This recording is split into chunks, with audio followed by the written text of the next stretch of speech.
So after the success of the original BioShock, a sequel was inevitable. Ken Levine went on to work on BioShock Infinite, which would be a BioShock game with a completely different setting and very different in nature. 2K Marin and other teams worked on BioShock 2 in the meantime, which would be a direct sequel to the first game, still taking place in Rapture.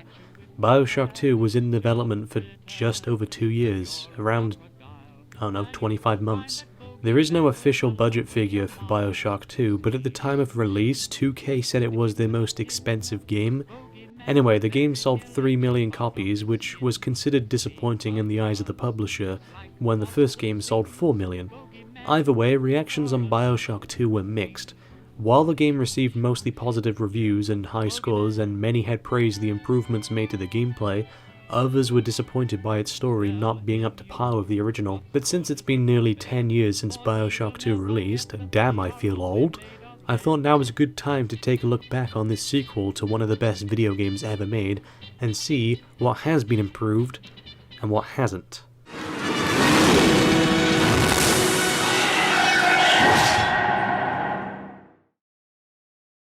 So the game starts off in New Year's Eve 1958, the day Rapture started to fall, or started to go downhill, I guess. You play as Subject Delta, a big daddy that is a part of the Alpha series. You have a bond to a little sister named Eleanor, as in, like your life is bonded to her or something? I don't know how it works.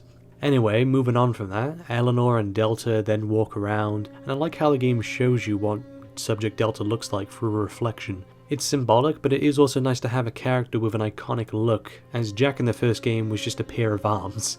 So Eleanor uses the needle thing to get the atom out of a dead body, and then they continue through Rapture.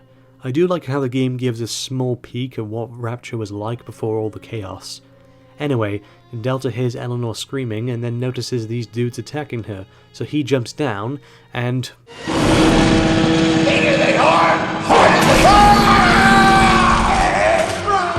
He then takes them out, but the last dude uses a hypnotized plasmid on Delta to get away. Then a character named Sophia Lamb appears. This is not your daughter. Do you understand? Her name is Eleanor, and she is mine. She then takes advantage of the hypnotized state Delta is in and makes him kill himself. Place it against your head.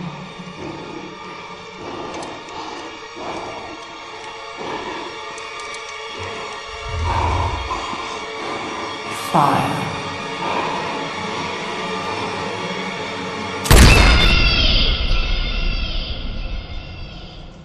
Now that is one intense opening. Just like the first BioShock, it doesn't waste time establishing the characters and the narrative. It gives you an inside look at Rapture and what led to the events of the game.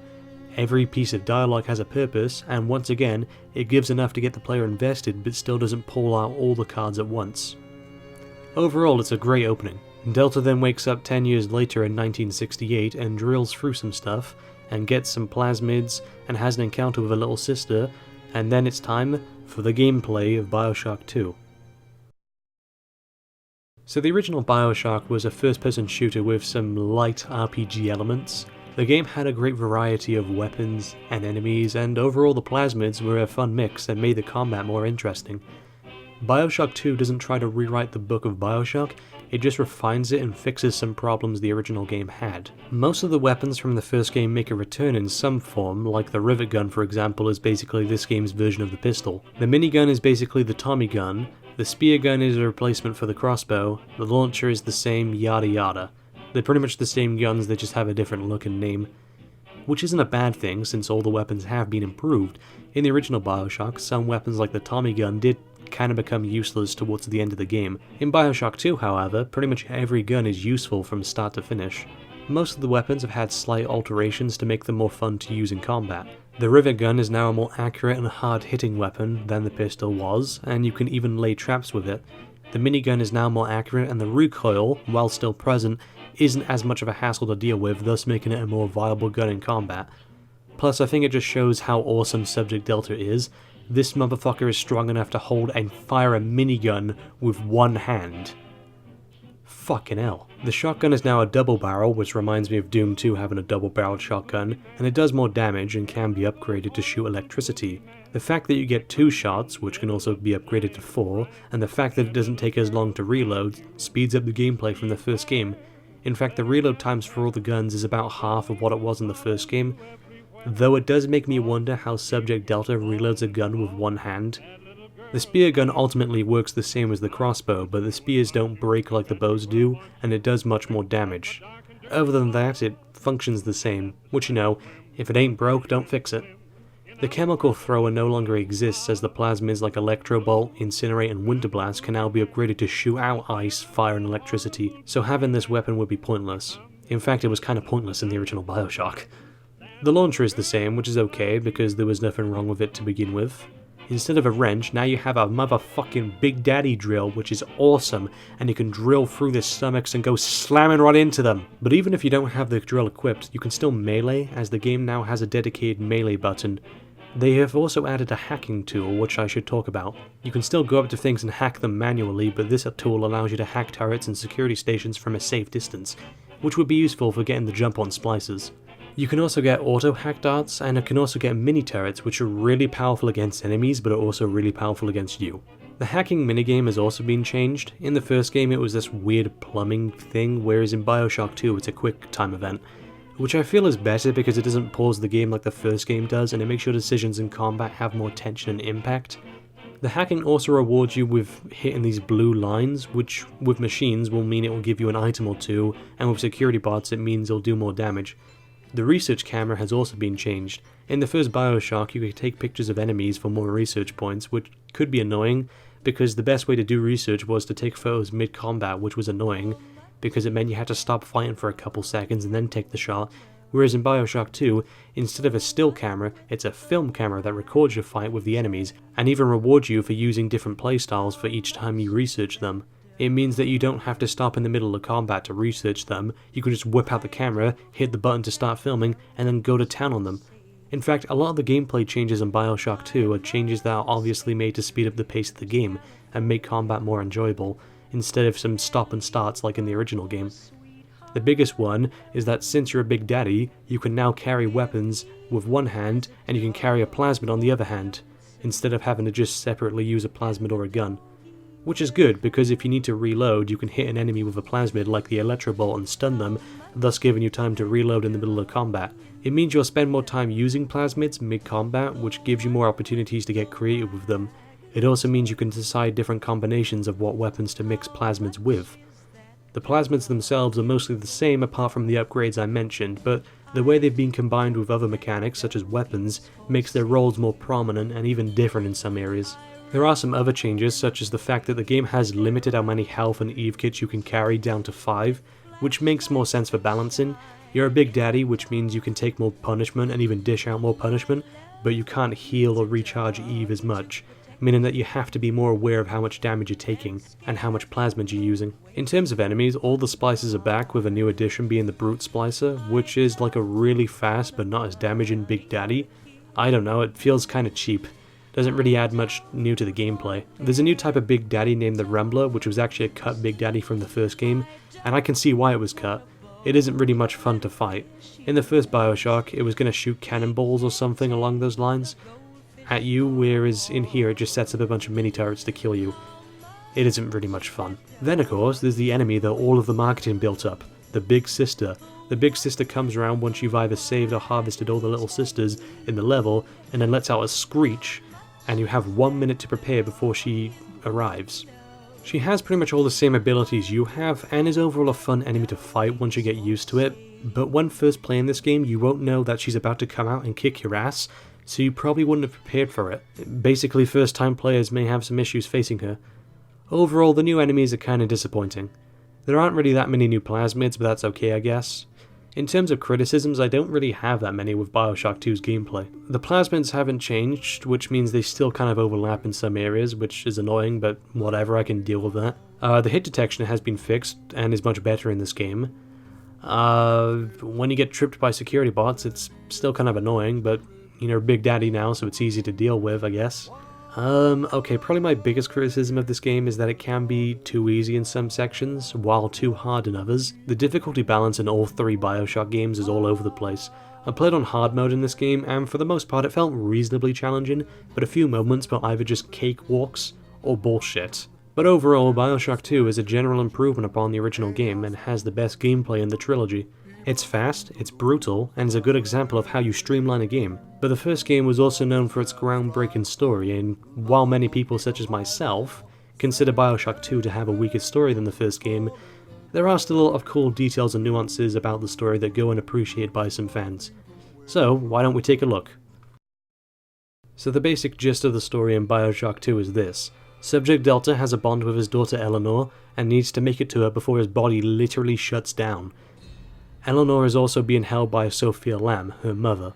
The game takes place 8 years after BioShock 1, and ever since then, Sophia has kinda taken over Andrew Ryan's position, except with her philosophy of altruism and communism, I guess, instead of objectivism. Now, the story in BioShock 2 doesn't get much more complicated than that. There aren't any real twists and turns throughout the story like BioShock 1, which is fine, it doesn't have to be like the first game, but it does make BioShock 2's story less memorable. BioShock 2, though, does have some great characters. Though, right off the bat, while Sophia Lamb is a great antagonist, she just doesn't hit the mark as much as Andrew Ryan. Now, for a while I was trying to think of why she's a weaker antagonist, and I think I know why. In BioShock 1, Andrew Ryan was the carrot on a stick. Jack and Atlas were trying to reach him and kill him. He was the main focus of the entire game, and he was fleshed out to an extreme degree, and we even got to see what effects his philosophy and power had on the people of Rapture. Sophia Lamb's motivations are understandable and are reasonable, and she works as an antagonist to oppose the player throughout the game, but we never actually get to see how much of an impact she's had on Rapture now that she's leading it. Rapture doesn't really feel much different from the first game, and the people in it feel the same. Every once in a while they'll talk about it, but that's telling and not showing, so that doesn't work for me. Also, Sophia's presence in Rapture is strange. Rapture started to decay over the years, but the people of Rapture couldn't leave and thus started suffering from depression and other mental issues, so they brought in the psychiatrist Sophia Lamb to help with those suffering with these issues.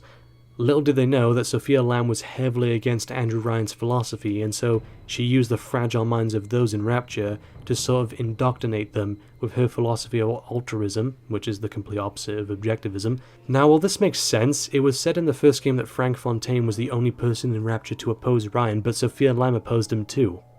This isn't a major contradiction or a plot hole, but it does make the circumstances of her inclusion in Rapture a bit more questionable. Also, I thought Ryan built Rapture to stay away from altruistic people like Sophia, so how did she even get into the city in the first place? Overall, Sophia Lamb works completely fine as an antagonist, but she just doesn't have the lasting impact of Andrew Ryan. Tenenbaum does make a minor appearance in the game, where she is still protecting little sisters. I get the impression she was supposed to have a bigger role in the story. I mean, she just abruptly leaves in like the second level of the game. I don't know. She was a cool character in the first BioShock, and I wish we got to see more of her. She does get replaced by a really cool character though, Sinclair. Sinclair is always an upbeat character, which helps contrast the dark and depressing nature of Rapture, which is, a fallen utopia. He is always trying to help Subject Delta and works as a replacement for Tenenbaum. He's a welcome addition. Eleanor Lamb is supposed to be the character we care the most about, but I don't really get a real connection with her. I mean, we get to see her in the opening, and there are a few flashes of her throughout the game, but until the end we never get to form that bond that Subject Delta has with Eleanor. Now, I'm not saying Eleanor had to physically be there with Delta all the time, but she almost feels absent from the story. I mean, I completely understand Subject Delta and Eleanor's relationship and motivations, but I wasn't really all that engaged by it. It's understandable, but it's not engaging. Subject Delta is once again a silent protagonist. Apparently the developers didn't want to give him an actual name so the player wouldn't feel alienated, but Jack had an actual name and I didn't feel alienated. He came to Rapture because he was a deep sea diver and gained the nickname Johnny Topside. He isn't much of a character, but he is fun to play as, I guess. Although I guess one thing this game does better from the original game is that there is no longer any ludonarrative dissonance, like I said in the previous video. It didn't make much sense for Jack to oppose Andrew Ryan if he agreed with his ideals. The game gives literally no other motivation for the player to oppose Andrew Ryan in BioShock 1, whereas in BioShock 2, even if you agree with Sophia Lamb's philosophy, the game still gives you a reason to oppose her beyond that. as she has your daughter held captive.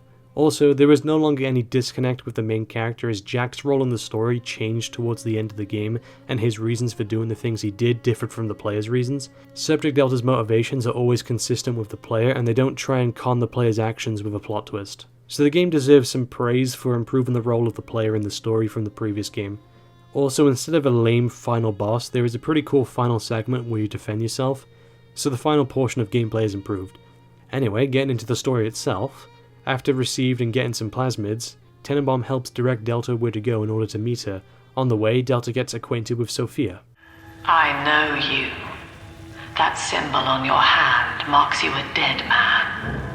10 years, Subject Delta, since I watched you put a gun to your head and pull the trigger. Delta helps the little sisters and Tenenbaum escape and gets greeted by Sinclair. Delta takes the train but is blocked by some ice, so he has to get an incinerate plasmid from Ryan's amusements to progress. While we're here though, I like all the dummies and scenes created to push Andrew Ryan's agenda. It makes sense in order to explain these ideals and visuals. In fact, I do like how Rapture looks after being in decay for nearly a decade, and I like how some splices have made like makeshift beds in the middle of like the pathways. It just really helps give you an idea of how much the city has fallen since then. The audio diaries make a return, and while they aren't as interesting as the first game, they still do provide some interesting and cool insight into Rapture. Delta then uses her little sister to get Adam for Incinerate and burns the ice away. We then move on to Popper's Drop, where Sophia traps Delta, and he has to get a key in order to override the door controls. Okay, one element I don't like about BioShock 2's story is that a lot of the game is just Delta having to deal with an obstacle in front of the train. You know, move on to the next station, and then take care of an object in the train's way. In the original BioShock, there were some sections where Jack had to deal with, an object in the way, but most of the game was him just progressing forward to Ryan. Having this constant stop and start story is annoying. Anyway, Delta looks for Grace Holloway for the key and has to deal with some brute splicers. He does reach her, and she gives Delta the key. The player also gets the choice to kill her or not. BioShock 2 has 3 instances where the player can kill or spare characters. However, Grace is the only one that has a lasting impact, as if you save her, she will provide help with security bots throughout future levels. I can't speak today. They also do try to establish some backstory between Delta and Grace. Dr. Lamb trusted me to care for her child, and I tried. But baby Eleanor disappeared. And then one day, I see her walking with you, looking wrong. And when I tried to hold her, you knocked me down. Broke my jaw. Anyway, Delta fights his way out, back to the train, and continues his path to Siren Alley. But, no, a missile hits the train.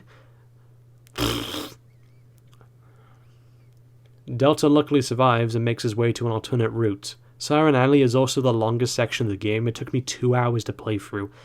Then again, I was checking every nook and cranny in the map. Delta then fights some splicers and father whales or something, before then making his way to the pump controls in order to drain the water out of the train station. Oh goody, it's another level of taking care of obstacles, stopping the train. Lovely. Though what is cool is that Siren Alley gets flooded due to Lamb overloading the pumps, and you get to walk around the area, everything floating in the air like it's frozen in time. Plus, there's even sharks in here now. It's one of the most memorable set pieces in the game. Anyway, instead of taking the train to the next area, Delta goes for a pump station to Dionysus Park, my favourite section of the game. It's here where you meet Stanley Poole, who won't let you through the train until you take care of all the little sisters. Jeez, why do all the objectives in this game have to do with getting the fucking train going? Assholes. Anyway, it's revealed that Stanley threw like weird parties at Lamb's expense. Eleanor threatened to tell Sophia of Stanley's wrongdoing, and so Stanley sold Eleanor to a little sister orphanage where she became a little sister. Stanley also flooded the park and killed any witnesses. It's also revealed that Stanley was the one who turned Johnny Topside in, which is what made Subject Delta into a Big Daddy. So he's actually one of the most important characters in the game, as he is what led to Eleanor becoming a little sister and Subject Delta becoming a Big Daddy.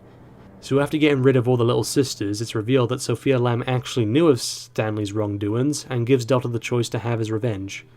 Afterwards, we come to the final train stop at Fontaine Futuristics. So you need to get inside, but a security bot of Gil Alexander stops you.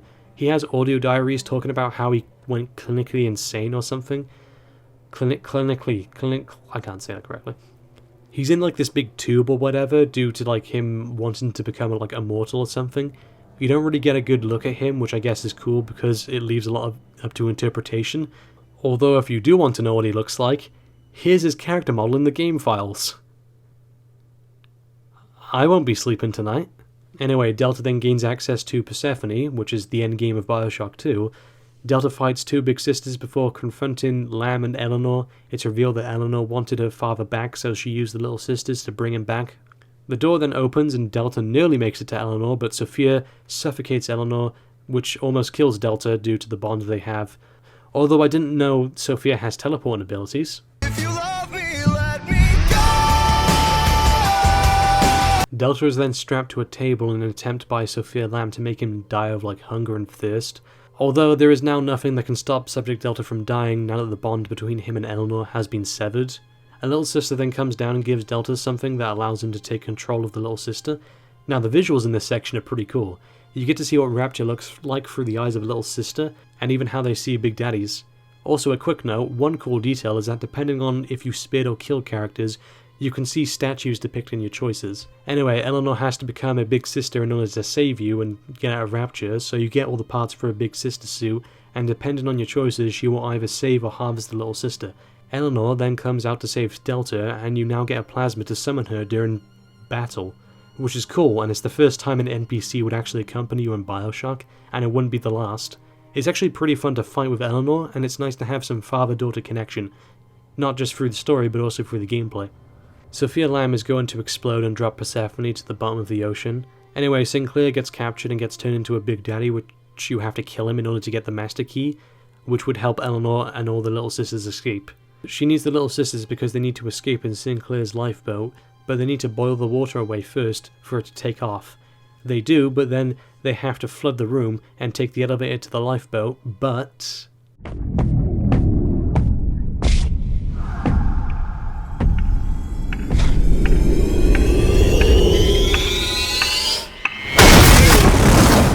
Delta and Eleanor then get aboard, and depending on your choices, Eleanor will either drown or save Sophia. They then reach the surface, and we get to the final cutscene. Now, there are a bunch of different endings to BioShock, so I'll cover all the endings. So if you killed all the characters and harvested all the little sisters, then Eleanor becomes a villain, drains you of your atom, and then brings the splicers to the top, where they will wage war on mankind. The Rapture dream is over, and in waking, I am reborn. You may not have wanted me, Father, but you defined me. You chose to survive, no matter the cost, and I will not let your instincts go to waste.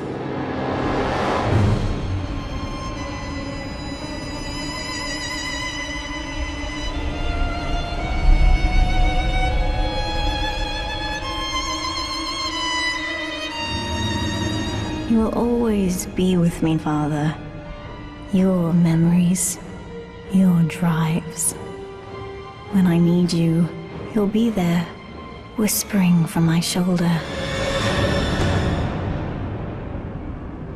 There is no name for what I am, but the world is about to change, and with your help, they will never see me coming.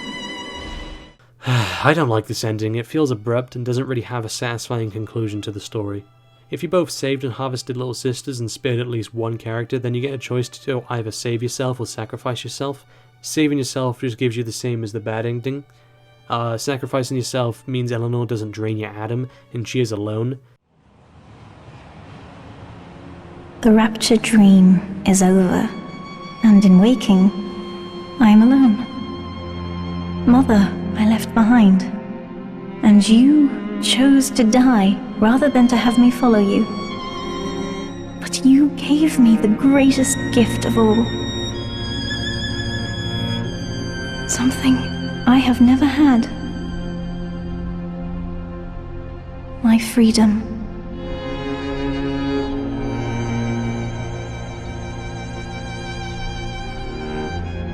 Your sacrifice gave me hope. But Father, wherever you are, I miss you. It's kind of a bittersweet ending. Eleanor is free, but she is alone. I quite like this ending actually. It's got a somber and depressing tone, but something good does come out of it, and it fits BioShock really well. Also, I've heard some people say that you can see Subject Delta's face in this ending, but to me it just looks like reflections of the water. And finally, if you save all the little sisters and you spare at least one character, then you get the good ending. The rapture dream is over, but in waking, I am reborn. This world is not ready for me, yet here I am. It would be so easy to misjudge them. You are my conscience, Father, and I need you to guide me.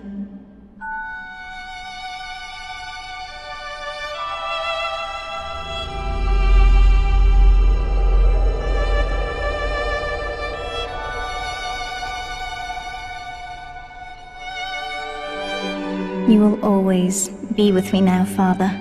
Your memories, your drives. And when I need you, you'll be there on my shoulder, whispering.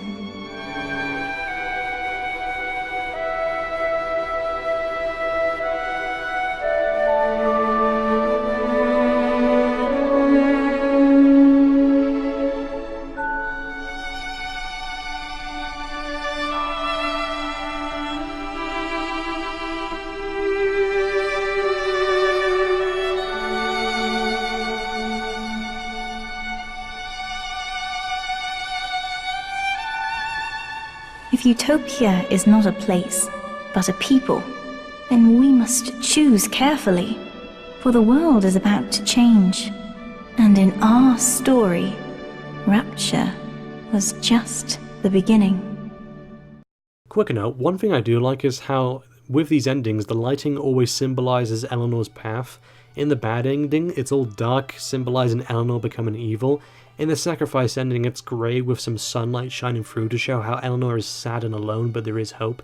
And the good ending has the golden hour showing that Eleanor is not alone and is very hopeful. The good ending of BioShock 2 is probably my favourite ending, and I actually remember shedding a tear or two at this ending. If a game manages to make you shed a tear, then it's probably doing something right. So in conclusion, BioShock 2 is a great game and a great sequel to the first. The story still has some problems, but is engaging enough to keep you invested the whole way through, and the gameplay is a massive step up, removing most of my criticisms of the first game. BioShock 1 and 2 are both masterpieces and are definitely worth your time. Children, have you ever met the bogeyman before? No, of course you haven't, for you're much too good, I'm sure. Don't you be afraid of him if he should visit you. He's a great big coward, so I'll tell you what to do. Hush, hush, hush, here comes the bogeyman. Don't let him come too close to you, he'll catch you if he can. Just pretend that you're a crocodile, and you will find that bogeyman will run away a mile. Say shoo shoo and stick him with a pin. Bogeyman will very nearly jump out of his skin. Say buzz buzz, just like the wasp that stings. Bogeyman will think you are an elephant with wings. Hush, hush, hush, here comes the bogeyman.